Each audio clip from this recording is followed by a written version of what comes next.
Lors de la séance précédente, je vous avais présenté la méthode de double ampoule ou les 2 ampoules qui nous a permis d'estimer le coefficient de diffusion de gaz pur par le biais de l'application de, la diffusion la contre-diffusion équimoléculaire. Aujourd'hui, nous passons à une nouvelle application qui cette fois-ci se basera sur, non pas la contre-diffusion équimoléculaire, mais sur la diffusion d'un actif à travers un inerte, la diffusion unimoléculaire, et nous verrons à cette occasion une méthode mise au point par Stéphane qui s'appelle le tube de Stéphane. La méthode s'appelle le problème de diffusion de Stéphane, ou bien on verra ensuite vers la fin également une cellule qui porte le nom de cellule d'Arnold. Donc en fait, en 1871, Stéphane est connu pour avoir publié un modèle de diffusion qui est l'un des modèles fondamentaux des phénomènes de transport, qu'on appelle, et que j'ai déjà présenté sans la démontrer, la loi de Stéphane-Maxwell, parfois également appelée la loi de Maxwell-Stéphane. Mais il y a dans un dernier article paru sur la diffusion en 1889, une étude qui porte sur le processus d'évaporation-diffusion dans un tube vertical très mince avec une interface qui bouge au cours du temps, qui est mobile, contrairement à ce que je vous ai présenté lors d'une séance à moi où je vous ai démontré la diffusion d'un actif à travers un inerte et j'avais supposé en hypothèse que le niveau du liquide restait constant dans le capillaire. Il a donné ensuite une solution donc analytique à ce problème en 1889 et c'est ce qu'on va essayer de voir aujourd'hui dans ce qui vient.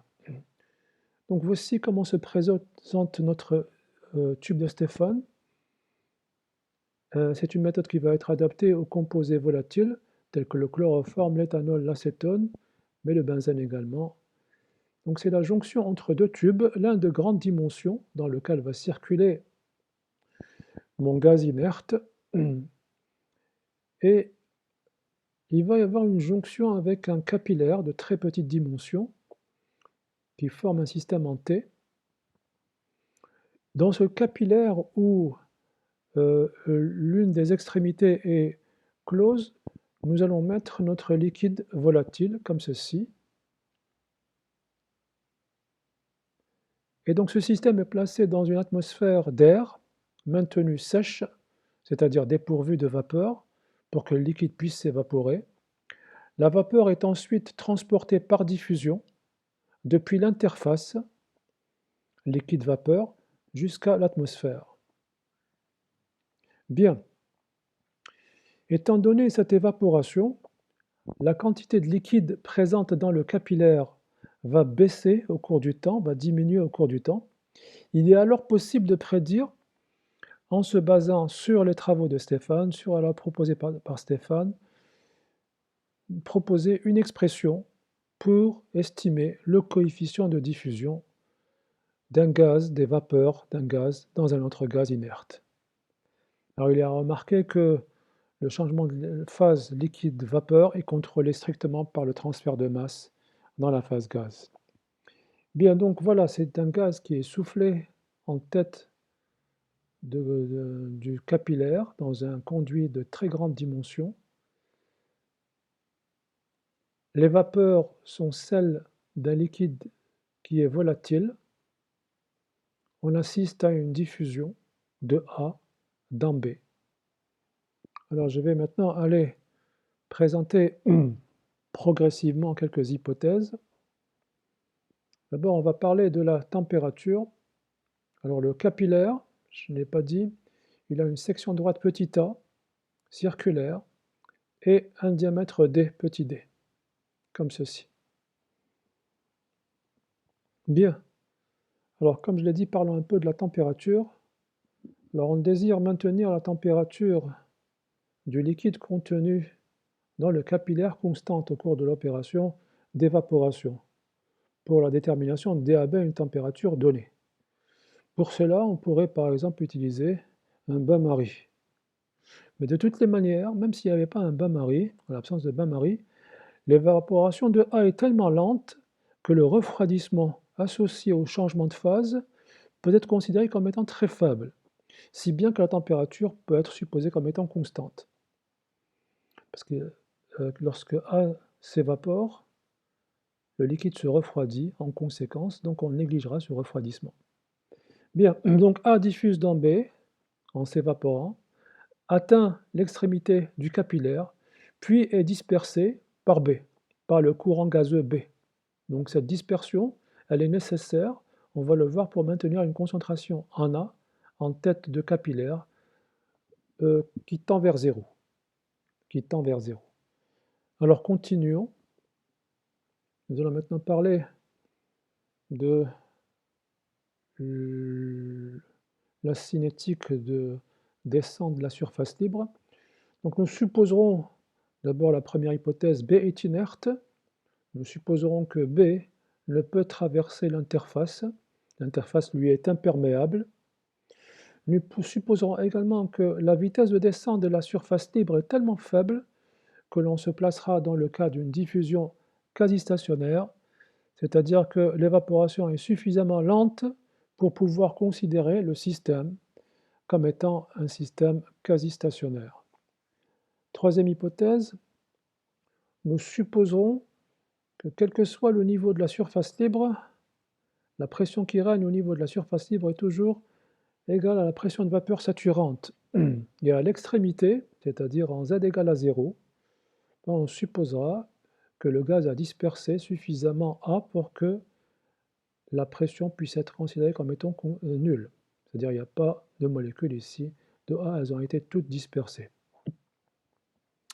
Et donc on voit, on a affaire en fait à la diffusion unimoléculaire, c'est-à-dire la diffusion d'une espèce active A dans un gaz inerte B, dans un milieu inerte B. C'est ce qu'on va essayer maintenant de développer. Rajoutons encore deux autres hypothèses pour être complet. Alors, je souhaiterais que ma diffusion se fasse uniquement suivant la direction Z. Par conséquent, il faut que je me place dans le cas d'un écoulement unidirectionnel unidimensionnel. Et pour cela, nous avons considéré que nous avions affaire à un capillaire, c'est-à-dire la dimension du capillaire, le diamètre, est très très faible par rapport à hauteur h, si bien qu'on considère qu'on est dans la configuration d'un écoulement unidirectionnel, une seule direction, Z, et les concentrations ne dépendent que de Z, c'est-à-dire unidimensionnelles. Enfin, la pression totale, ainsi que la température qui a été signalée auparavant, seront considérées comme étant constantes. Alors allons maintenant voir quels sont les résultats que nous allons appliquer. Rappelons-les, les résultats que nous avons démontrés dans les précédentes séances. Les voici. Donc je rappelle que nous sommes tombés sur ces résultats lorsque nous avons démontré la diffusion d'un actif à travers un inerte. Les voici.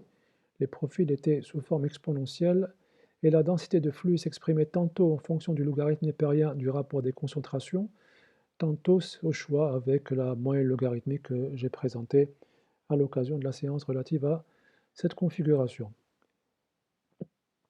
Alors, dans notre cas, il faut faire attention parce que dans notre cas, en fait, si vous voyez attentivement, je vais passer à la prochaine diapo, ce sera un peu plus clair peut-être, pour démontrer la relation que j'ai faite en cours avec vous les séances précédentes. L'axe des Z était ascendant, et on démarrait de l'interface jusqu'au sommet du capillaire, jusqu'à Z égale à L. Aujourd'hui, c'est une situation inverse qui se présente à nous. Le 0, il est en tête de capillaire, et l'interface baisse au cours du temps. Donc il faudra faire attention aux bornes de l'intégrale. C'est pour cela que je vous préconise de reprendre l'intégration, comme ça on est sûr du résultat. Alors on commence, écrivons, d'abord séparons les variables, puis intégrons, séparons les variables, puis intégrons. Nous intégrons de z égale à 0 jusqu'à z égale à h comme ceci, de z égale à 0 jusqu'à z égale à h, je mets l'intégrale relative à cela. En z égale à 0, la pression, c'est la pression de A en z égale à 0 mais puisque le débit d'air est suffisant pour pouvoir disperser complètement A, on a supposé que cette pression était nulle. Donc j'intégrerai de la pression en Z égale à 0, c'est-à-dire de 0, jusqu'à atteindre la pression qui règne au niveau de la surface libre. Nous avons dit que c'était la pression de vapeur saturante. Bien, après intégration, nous obtenons un logarithme népérien au second membre, et ensuite je tire le 1A. Voici à quoi j'aboutis. Il y a une erreur. Ici, ce n'est pas un Z0, c'est un H. J'ai changé en fait tout à l'heure pour ne pas me brouiller, mais j'ai oublié de changer ici. En fait, ici, c'est un H. C'est un H, désolé. Je le corrigerai après. Bien, on continue.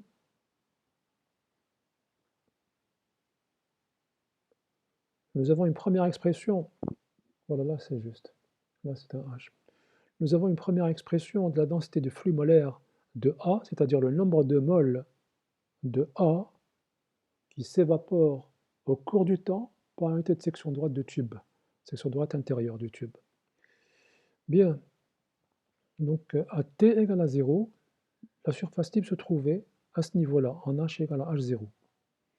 À un certain temps T1, la surface libre va baisser et atteindre ce niveau, H1, comme ceci. Je vais maintenant écrire, multiplier au préalable 1A par la section droite intérieure du tube, A, j'obtiens le débit molaire A, le débit molaire qui s'évapore. Donc multipliant par A cette expression, j'obtiens ce résultat. Le voici. Bien, ce résultat, donc si je dois avoir les unités, ce sont des moles par seconde, c'est un débit molaire. Exprimons à présent d'une manière alternative le débit molaire, c'est-à-dire le nombre de moles de A qui quittent le capillaire, par unité de temps, entre T0, T égale à 0, ou bien T0, et T1. Donc ça va être quoi? En fait, ça va être un débit volumique multiplié par la concentration molaire de l'espèce A. Le débit volumique, c'est rien d'autre que la vitesse fois la section droite, c'est-à-dire la vitesse de descente de la surface libre multipliée par la section droite intérieure du capillaire. Le tout multiplié par la concentration volumique. La vitesse de descente de la surface libre, c'est une variation de la h, de l'altitude h en fonction du temps, multiplié par la section droite intérieure du capillaire A, multiplié par la concentration molaire de mélange qui est égale à, en fonction de la concentration massique, c'est ρA sur MA. J'ai déjà démontré ce résultat dans la première séance. Donc c'est ρA sur MA, MA étant la masse molaire du liquide volatile. ρA étant la concentration massique du liquide volatile. Maintenant, faisons l'égalité entre cette expression et celle-ci. J'obtiens ça. Voilà. J'ai fait l'égalité des deux débits molaires. Je rappelle encore une fois, je ne l'ai pas dit, je reviens un tout petit peu en arrière, j'ai oublié de le faire. Je vais rester ici. Le signe moins que j'ai obtenu indique simplement, le signe moins que j'ai obtenu dans la densité de flux indique simplement que le mouvement des molécules se fait de bas en haut, contrairement à l'axe des Z. C'est pour ça que j'ai trouvé une densité de flux négative. Donc je répète encore une fois, j'ai trouvé une densité de flux négative puisque, effectivement, les molécules quittent le capillaire. Donc elles sont dans une direction opposée à celle de l'axe vertical que j'ai choisi descendant et je l'ai nommé Z. J'ai choisi l'axe vertical descendant et je l'ai nommé Z. C'est pour ça qu'il y a ce signe moins qui apparaît. Bien. Alors une fois qu'on a fait l'égalité entre les deux expressions, allons maintenant dans la prochaine diapositive séparer les variables, c'est-à-dire mettre d'un côté les h, de l'autre côté les dt, comme ceci. Donc réécrivons le tout, voilà, simplifions par A, la section droite intérieure du capillaire, et regroupons au premier membre les h, n'oublions pas qu'il y a ici un h, je le porte au premier membre, ça sera HDH, comme ceci, le signe moins aussi est parti, ça sera égal à quoi? Une grande constante, tout est constant dt. N'oublions pas que s'il y avait eu des traces de A en tête de capillaire, j'aurais mis ici P moins PA en Z égale à 0. Mais ça ne ferait que me compliquer le problème.